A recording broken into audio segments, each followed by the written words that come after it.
sér krummi det stjäl Etnig binde gokken vel Flöj ur fjalla gjóðu Flöj ur fjalla gjóðu Vítir yfir byggt og búr Að bæjum fyrr en vatnið hjú Vævar vængjum skjóðu Vævar vængjum skjóðu So, all right. So, I mean, we could almost say that she's almost done if we don't attach the arms. yeah, just close the gap here. Yeah, done. Done.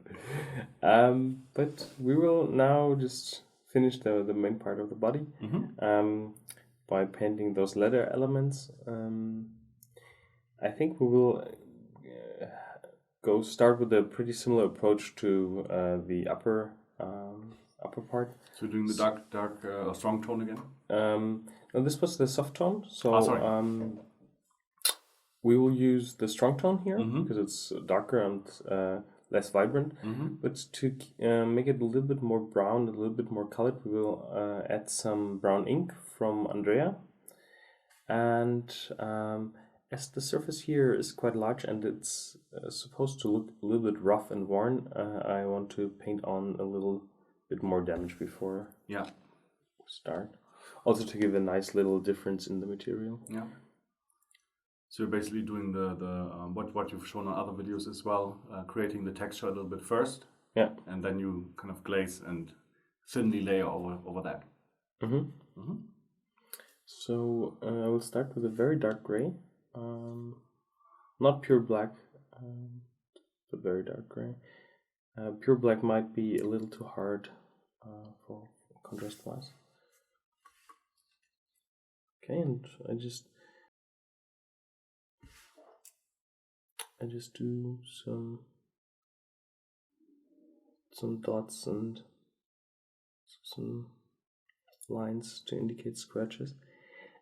If you remember, on the upper part we even tried to reduce the larger stains and get rid of those. And here we want to actually emphasize them a bit more. Yeah. Yeah, the her what do you call that? Her shirt, I guess. Obviously, is going to be some sort of softer leather, and here we have some really kind of strong leather or thick leather, and making that look a little bit worn is just pretty realistic, actually.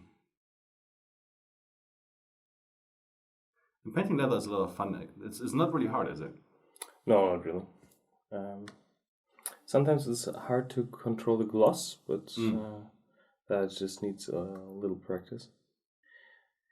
I'm mixing a highlight gray. Also quite white this time, but not pure white. And we will use that to highlight the structures that we've just painted on to create more depth.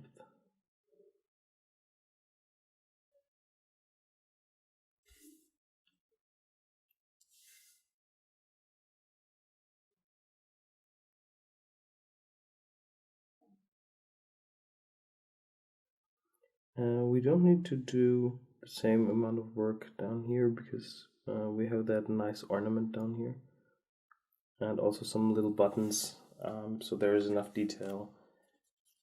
I think that should be good down there.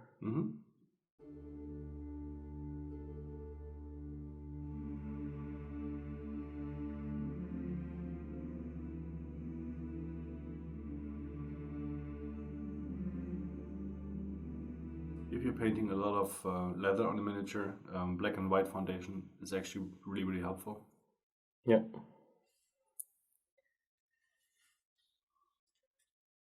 Okay.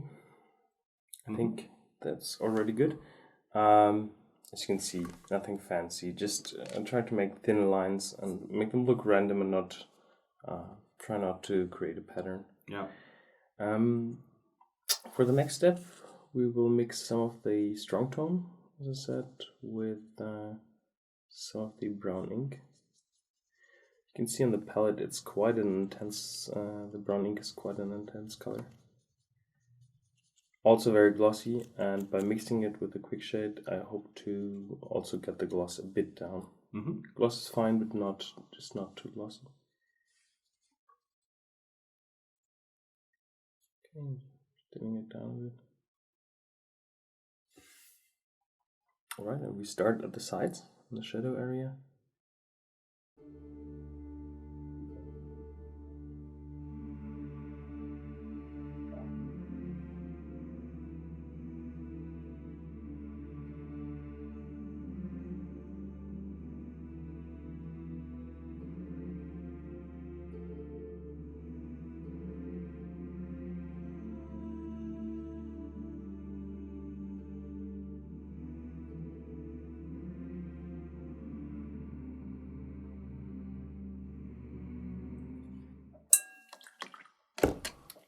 As you can see, I mean, yeah, it's still wet, but this already looks really good.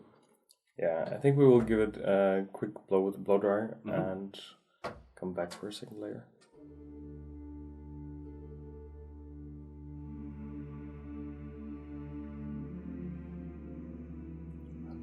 Clean brush, feather down to the sides. Here, because in that middle area I want to preserve some of the highlight.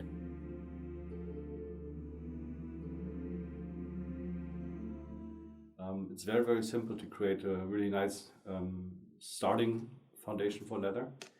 And even if you left it like this, it wouldn't be bad. Of course, Ben is going to add some highlights here and especially work on the fringes a little bit. But it's really, really nice to see how quickly you can create good-looking leather. Yeah, definitely. I mean, you mentioned that the surface is really huge, actually, compared to other miniature things that we usually paint. But even though just with a bit of texture, you can really finish that surface quite fast. At this stage here, I'm just drawing in with the pure brown ink and feathering that out to get more glossiness and also to create a stronger shadow.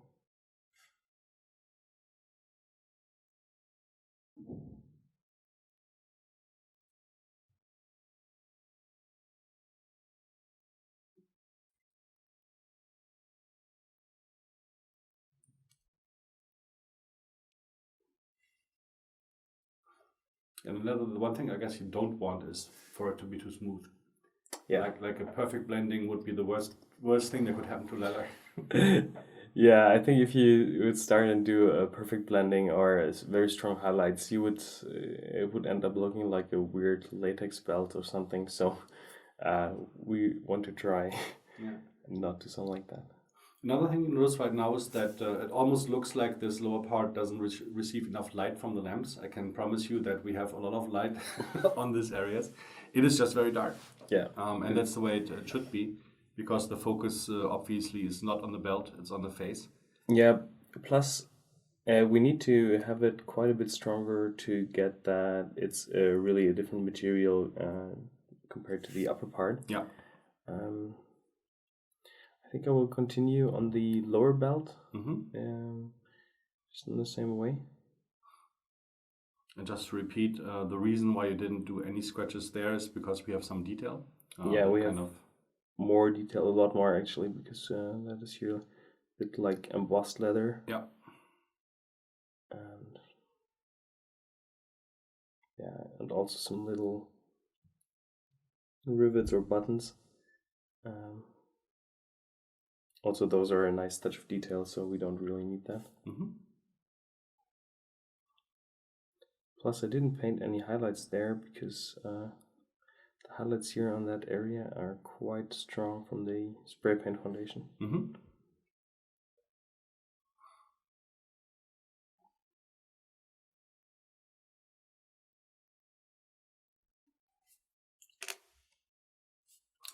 And I guess we've really never shown how to correctly base coat something.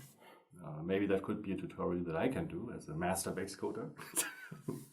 But it's just really important when you're. I mean, the black foundation goes first. Obviously, it has to be covering thinly. It shouldn't be too thick and kind of obscure any detail. But the white foundation then really should go from the top and maybe up to like a 20-30 degree angle to either side, not more. Otherwise, you're gonna fill all of the details again with white, and that's definitely not what we want.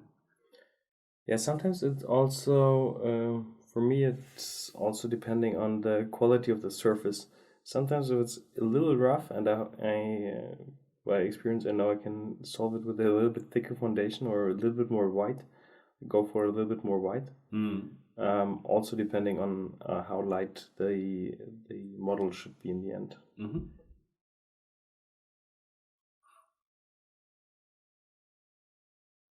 Just out of curiosity, do you have decided on a color for those extra belts on the bottom? I think I will do them lighter. More towards that color.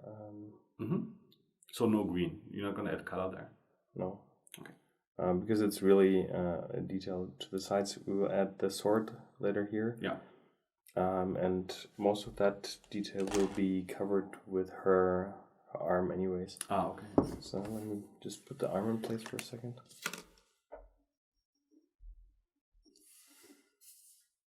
See, yeah. A lot of that is hardly visible anyways. Also, that is why I just needed to do more texture work up here. Okay. I think I would just go on a little here on the back side. To just cover it with the same amount of color. Yeah. And as far as those little, I don't know, are those on the edge, on the fringe of those belts? Are you gonna do anything to those? To those here, the stitches. Yeah, I thought about picking them out in a lighter color. So maybe we should come back after you've done the preparations and then show that. Yeah. All right, cool. All right, so you can see I've progressed a little on these stitches here, lighter to the middle,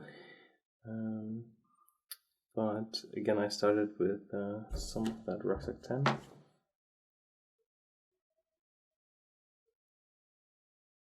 Yeah, and again, this is a little bit like the buttons. This is kind of like a no-brainer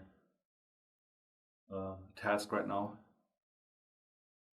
but I want to at least show a little bit of how Ben does that.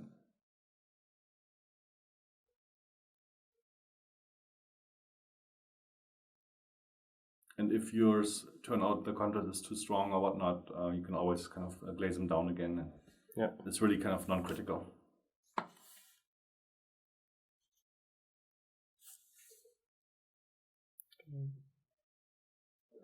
Also, keep in mind that we have that X just across the global area there. The global area, so it's okay to push the contrast a little bit higher. Because we have some natural shadow there. Okay, and on the upper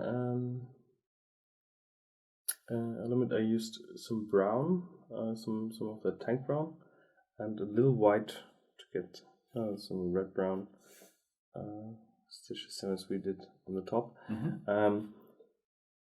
I went a little bit overboard in the middle, and I also want to add a small highlight there, so I will correct that in one go.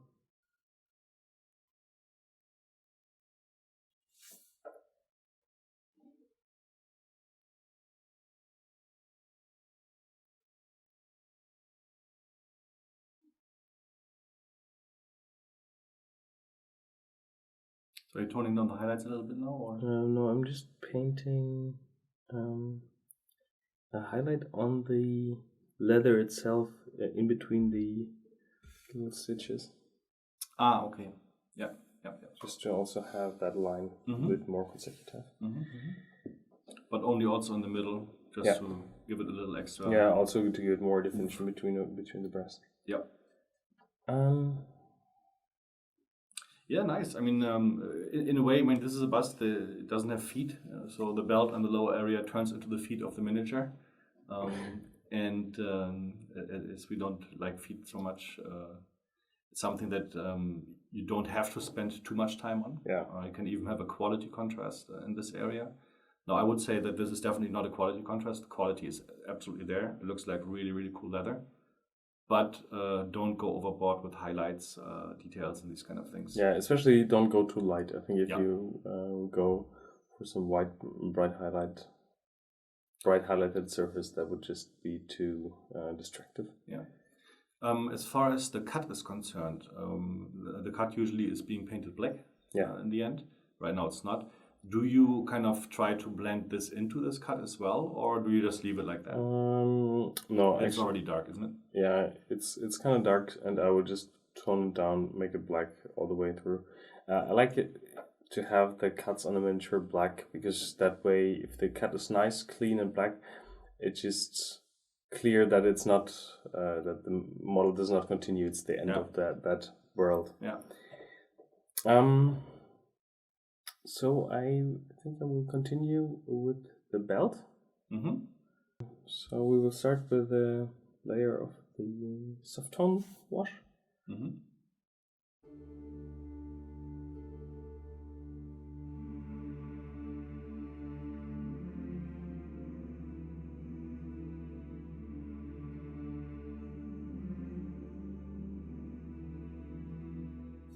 Yeah, I'm sure that after this video, a lot of people will, if they don't already have it, buy the soft tone and the strong tone. Yeah, definitely. And they're really good. I mean, you've discovered them recently, as I said earlier, and you've been using them a lot already. Yeah.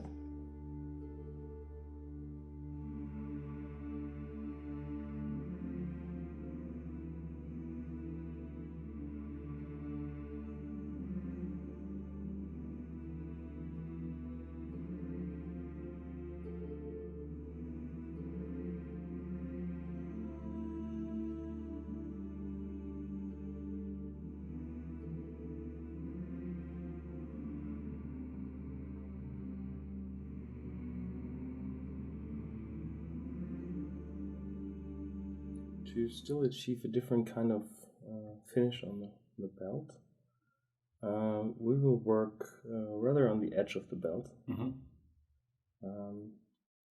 By mixing a light brown from... You need like a little rough appearance, or? Yeah. Mm-hmm. A bit like on Kirill's head in the video. I was just thinking exactly that. Not too extreme though, because I don't have the contrast with the black. Right. But, yeah. so we're trying to paint some highlights here on the holes here. And again, most of this will not be visible from the front. It might be a little bit visible from the side if you turn the miniature after the X and the arm is there. But yeah, Ben just mentioned Kirill's video for the Highland Clansman. And I think the belt still, for me, is my favorite part of that video, especially since it's completely non-blending. Like, there's no blending going on at all, and it looks so good. All textures. So yeah, I tried to make just create a texture in line. It looks like we have a rough porous leather texture here on the side. Yeah. It's a little hard to see. In reality, you can already see it quite well because of the gloss difference. Actually, I can actually see on my monitor as well. I don't have all the lights kind of glaring. Oh, okay. So Ben's monitor is a little handicapped. He's yeah, because of got all a lot of the glare. studio lights here on my side of the table. I read about non-reflective glass yesterday. It's very interesting. So I don't know if we have monitors like that, but maybe we should buy one.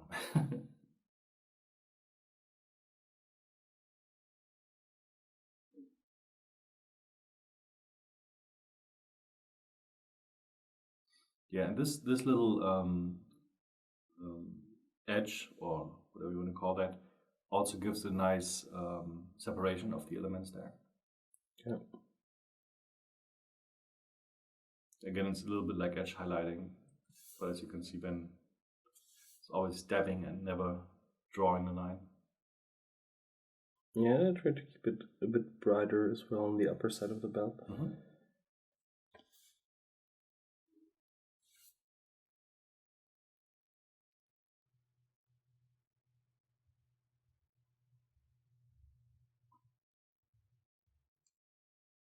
Now, one important consideration, we have 3 pretty large metal buttons on there. I would say they're metal.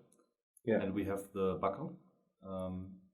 And I mean, the little buttons we've done in non-metallic metal, but now we're getting into the larger areas. And even though, again, it's almost non-visible under the arm, have you already made a decision on how you paint these? Yeah, I will paint them in real metal. That's what I thought.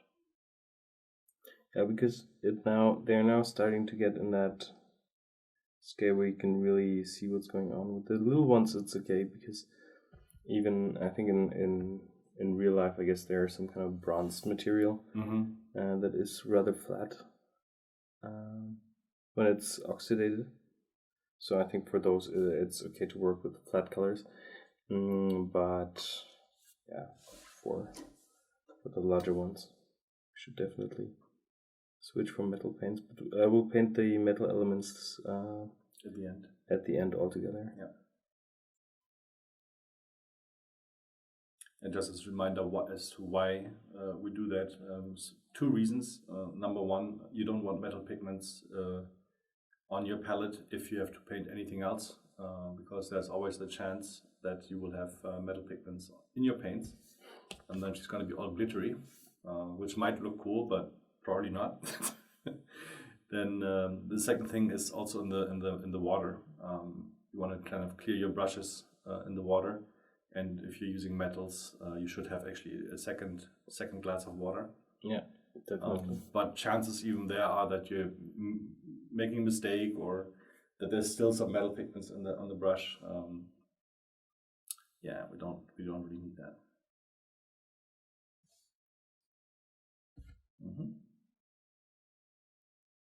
Yeah, I like it a lot. Yeah, I think the upper part looks really cool, and as that will be also more exposed. It's nice that that part turned out so beautiful. I will increase the effect same as up here, down there, because I think with a stronger effect it looks even a bit cooler.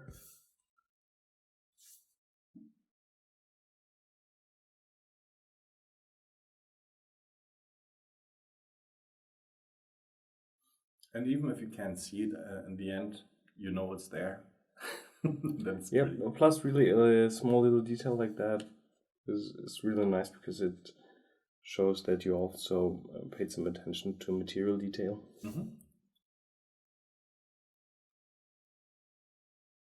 Plus, it's easy, and it's a very kind of satisfying task. Yeah.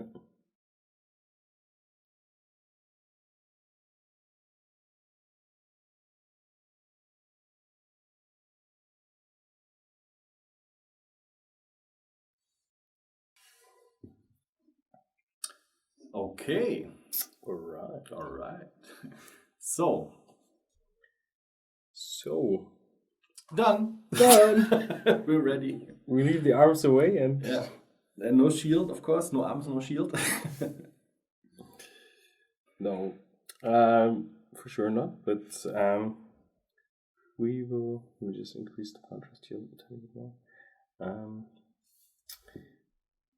But yeah, I think now we're done with that part of the body, and we are ready to work on the arms. We decided to show you one arm on cam and one arm off cam because they are pretty much the same. They're quite huge, so it's just to work with a large surface. Right. But as they are so much the same, we will just paint this one because it's really interesting with the weapon. Also, the hand is nice exposed to the sunlight, so I think that should look good in the end.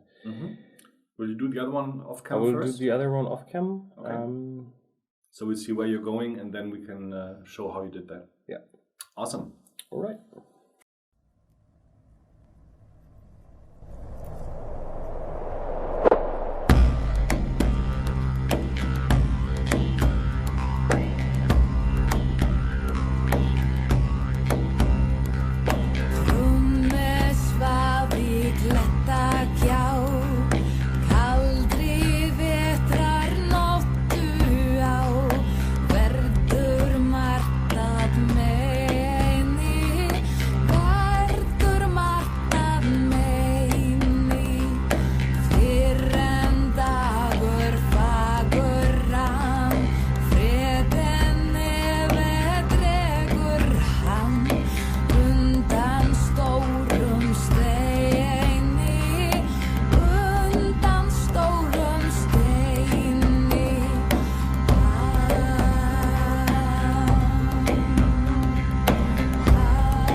krummi efter stjäl. Etnig binde gokken vel, flöj ur fjallagjóðu, flöj ur fjallagjóðu. Víti